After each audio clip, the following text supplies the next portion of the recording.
Hello everyone. जैसा कि हम बताए थे कि जब हम भी नेक्स्ट वीडियो में पढ़ेंगे तो हम पढ़ेंगे वहाँ पे बौद्धिक संपदा अधिकार। ठीक है, क्या पढ़ेंगे? बौद्धिक संपदा अधिकार। तो दिमाग में आपके क्वेश्चन उठ रहा होगा कि बौद्धिक संपदा क्या है। तो बौद्धिक संपदा कुछ होता नहीं एक्चुअली में। बौद्धिक संपदा एक ऐसी संपदा या संपत्ति है जो मनुष्य की बुद्धि से उपजती है। ठीक है, जो मनुष्य के बुद्धि से क्या होती है, उपजती है। ठीक है, बुद्धि या समझ व्यक्ति के शरीर और व्यक्तित्व का एक अभिन्न अंग होता है। ये लोग सभी लोग जानते हो, ये बात सभी लोग जानते हो। ठीक है, जो व्यक्ति होता है, व्यक्ति का जो बुद्धि होता है वह शरीर क्या होता है और व्यक्तित्व का एक अभिन्न अंग होता है। ठीक है, और मनुष्य की संपत्ति मानी जाती है।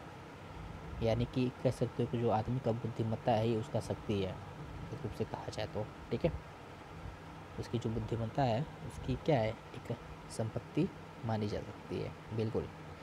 तो जो ये समझ है, जो आपका बुद्धिमत्ता है, वही आपकी क्या है, बौद्धिक संपदा है।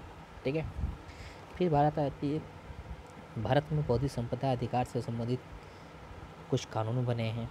ठीक है, जो ये आपको प्रोटेक्ट करता है किसी भी इलीगल काम से। ठीक है, तो उसमें से पहला जो आपका अधिनियम है वह है प्रतिलिपि अधिकार अधिनियम, जिसको बोला जाता है कॉपीराइट एक्ट, जिसकी स्थापना 1957 में हुई। सेकेंड अधिनियम है पेटेंट अधिनियम 1970। थर्ड है ट्रेडमार्क अधिनियम 1999। एंड डी पंजीकरण एवं संरक्षण अधिनियम 1999 और डिजाइन अधिनियम 2000। ठीक है, इस सन को आप लोग याद रखिएगा। ठीक है, इस सन को क्या करिएगा, आप लोग याद रखिएगा। इसमें हम लोग पढ़ेंगे। ठीक है, हम लोग इसमें पढ़ेंगे जो आपके कॉपीराइट एक्ट होते हैं वो क्या होते हैं। ठीक है, कॉपीराइट एक्ट होते क्या हैं एक्चुअली में। ठीक है, तो सभी लोग सुने भी होंगे, ऐसा नहीं है, सभी लोग जानते भी हैं कि जो कोई भी म्यूज़िक या मूवी या पेंटिंग या नॉवेल होते हैं वो जनरली क्या होते हैं, वो अगर ऑनर द्वारा राइट किए जाते हैं। ठीक है, तो बिना ऑनर के कोई भी कॉपी अगर करता है तो इन दैट केस आप क्या करते हो, उस पर प्रोटेक्ट कर सकते हो। ठीक है, यानी कि आप उस पर केस कर सकते हो। ठीक है, इसमें क्या क्या वर्क्स हो सकते हैं, साउंड रिकॉर्डिंग भी आ सकता है, वीडियो रिकॉर्डिंग भी आ सकता है। ठीक है, म्यूजिकल ड्रामा। ठीक है, जो जनरली स्क्रिप्ट वगैरह होते हैं फिल्म के। ठीक है, वो सब। तो बेसिकली हम जानना चाहते हैं कि प्रतिलिपि अधिकार जो ऐसे व्यक्ति का होता है, ठीक है, जो अपनी बौद्धिक सामर्थ्य, विवेक एवं कौशल का प्रयोग करके अपने विचार को मूल रूप प्रदान करता है। ध्यान देने वाली बात यह है, इसमें खुद उसका ऑनर होता है, वो खुद ऑथर होता है। ठीक है, वो जो क्या करता है, अपनी बुद्धि, विवेक और कौशल का प्रयोग करके अपने विचार को क्या करता है, एक मूल रूप प्रदान करता है। ठीक है, एवं संरक्षण प्रदान करता है और इसका अन्य के द्वारा विनिर्माण किए जाने की अनुमति नहीं देता है। ठीक है, निर्माण अनुमति नहीं देता है। कृति के उपयोग को प्रोत्साहित करने और उत्पादन के लिए लाभ के लिए प्रतिलिपि अधिकार संरक्षण क्या है, आवश्यक है। ध्यान दीजिएगा, किसके लिए, कृति के उपयोग को प्रोत्साहित करने और उत्पादक के लाभ के लिए प्रतिलिपि अधिकार यानी कॉपीराइट एक्ट क्या है, संरक्षण आवश्यक है। प्रतिलिपि अधिकार इसलिए भी आवश्यक है ताकि कृति का पुनरुत्पादन रोका जा सके। ध्यान से सुनिएगा मेरी बातों को, अगर आप लिख सकते हैं तो लिख लीजिएगा। प्रतिलिपि अधिकार इसलिए भी आवश्यक है ताकि कृति का पुनरुत्पादन रोका जा सके। ठीक है, यानी कॉपी ना किया जा सके, उसको दोबारा उस कॉपी को करने से रोका जा सके। ठीक है, जिससे साहित्यिक कृति के स्वामी को हानि न पहुंच सके। क्या, जिससे साहित्यिक कृति के स्वामी को, जो उसका ऑनर होगा, जो ऑथर होगा, उसको हानि ना पहुंच सके। लेकिन आपको हम बता दें कि प्रतिलिपि अधिकार के लिए कुछ महत्वपूर्ण शर्तें भी होती हैं। वो महत्वपूर्ण शर्तें क्या क्या हो सकती हैं, तो ध्यान से सुनिएगा आप लोग। महत्वपूर्ण शर्तें हैं, पहला पॉइंट कि जो कृति होगा, ठीक है, वह साहित्यिक, नाट्य, संगीतात्मक, कलात्मक क्षेत्र में आती हो। पहला पॉइंट आपको यहीं पे कंसिडर करना है। ठीक है, आपको यहीं पे कंसिडर करना है कि जो आपका कृति होगा वह साहित्यिक, नाट्य, संगीतात्मक, कलात्मक क्षेत्र में आती हो। कृति का ओरिजिनल होना आवश्यक है, सबसे बड़ी, कृति का ओरिजिनल होना आवश्यक है in case of copyright act में। ठीक है, सेकेंड है कृति चलचित्र, फिल्म अथवा साउंड रिकॉर्डिंग के रूप में, जैसा कि हमने स्टार्टिंग में ही बताया था कि जितने भी आपके मूवीज़ वगैरह होते हैं या स्क्रिप्ट वगैरह होते हैं या साउंड रिकॉर्डिंग होते हैं, उनके में जनरली क्या करते हैं लोग, कॉपीराइट कर ही लेते हैं। ठीक है, कॉपी कर ही लेते हैं। उसको रोकने के लिए हमने कॉपीराइट एक्ट बनाया। ठीक है, फिर सी वाला सॉफ्टवेयर क्षेत्र में आती हो, सॉफ्टवेयर क्या हो, क्षेत्र में आती हो। सबसे इम्पोर्टेंट ये है कि कृति भारत में सर्वप्रथम प्रकाशित होना चाहिए। यानी जो भी आप कृति कर रहे हो, चाहे वो साहित्यिक नाट्य हो या संगीतात्मक हो या म्यूज़िक हो या कलात्मक क्षेत्र में ड्रामा हो, ठीक है, एनीथिंग।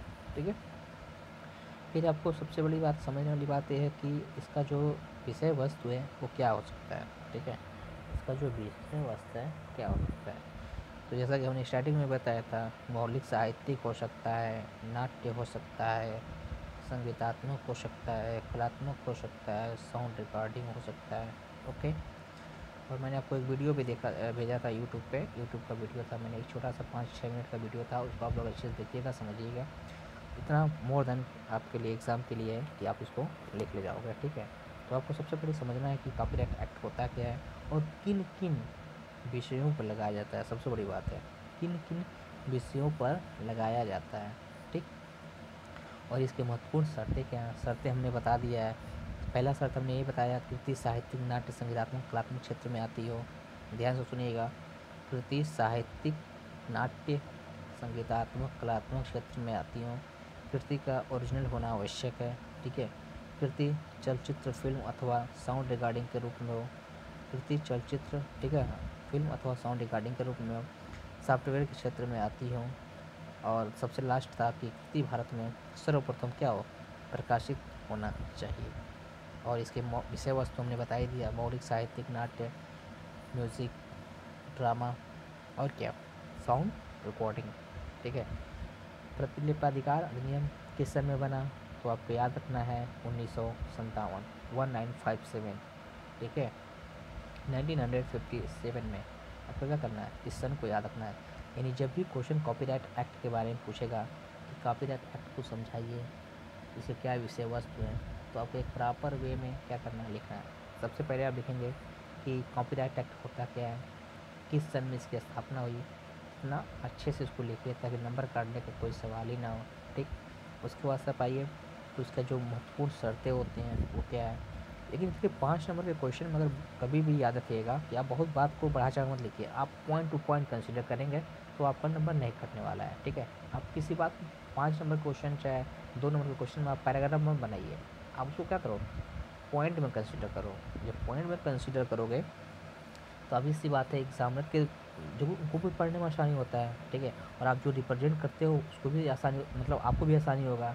इसलिए हमेशा कभी भी जब क्वेश्चन पूछे तो क्या करें, रिप्रेजेंटेशन का तरीका सबसे बेहतर तरीका होता है। जैसे कैसे रिप्रेजेंट करें कि एक अच्छे जहाँ हेडिंग है उसको हेडिंग डालें। ठीक है, हेडिंग है, हेडिंग डालें।